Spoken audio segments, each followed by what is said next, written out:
Gempa bumi bukan sekedar fenomena alam. Memang benar, gempa bumi terjadi karena fenomena alam semisal pergerakan lempeng bumi dan lain-lain. Akan tetapi bagi orang yang beriman, gempa bukan hanya sekedar bencana alam, akan tetapi juga tanda peringatan dari Allah agar manusia kembali kepada agamanya dan menjauhi maksiat. Allah yang menjadikan pergerakan lempeng bumi dan terjadilah gempa atas izin Allah. Allah mengirim gempa dan bencana alam sebagai peringatan kepada manusia. Allah berfirman, dan kami tidak memberi tanda-tanda itu melainkan untuk menakuti. Qs.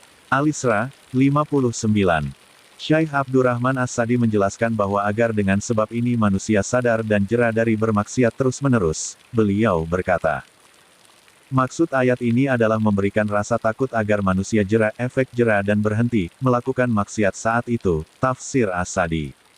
Ibnul Qayyim juga menjelaskan bahwa gempa bumi ini terjadi agar manusia meninggalkan kemaksiatan dan kembali kepada Allah. Beliau berkata, Allah Subhanahu terkadang mengizinkan bumi untuk bernafas maka terjadilah gempa bumi yang dahsyat, sehingga hamba-hamba Allah ketakutan dan mau kembali kepadanya, meninggalkan kemaksiatan dan merendahkan diri kepada Allah dan menyesal. Miftah dari Sa'adah 1/221.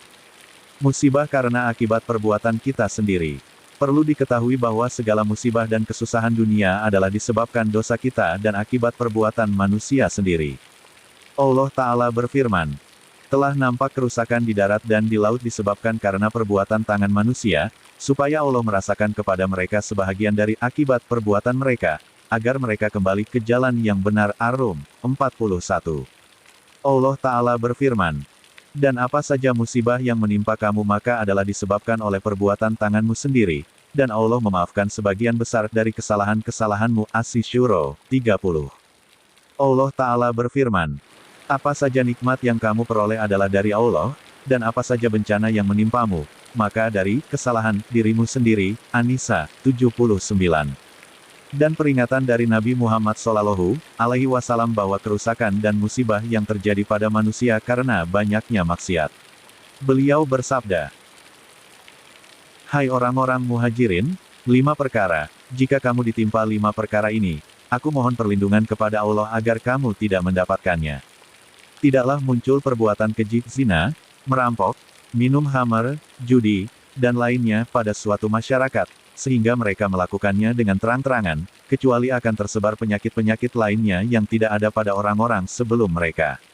Dan tidaklah mereka menahan tidak mengeluarkan zakat hartanya, kecuali hujan dari langit juga akan ditahan dari mereka. Seandainya bukan karena hewan-hewan, manusia tidak akan diberi hujan. Tidaklah orang-orang mengurangi takaran dan timbangan, kecuali mereka akan disiksa dengan kezaliman pemerintah, kehidupan yang susah, dan paceklik. Dan selama pemimpin-pemimpin negara, masyarakat tidak berhukum dengan kitab Allah, dan memilih-milih sebagian apa yang Allah turunkan, kecuali Allah menjadikan permusuhan yang keras di antara mereka. Hari Ibnu Majah, Sahihah No. 106. Kita pun diperintahkan agar beristighfar ketika terjadi gempa. Istighfar sangat mudah dilakukan dan itulah seharusnya yang dilakukan ketika terjadi gempa, bukan teriak-teriak atau kata-kata yang menunjukkan penyesalan dan murka atas takdir Allah. Syekh Abdul Aziz bin Baz rahimahullah menjelaskan, kewajiban ketika terjadi gempa bumi dan lainnya semisal gerhana, angin kuat, banjir, yaitu menyegerakan taubat, merendahkan diri kepadanya, meminta afiah keselamatan, memperbanyak zikir dan istighfar. Majmu, Fatawa 150/152-9.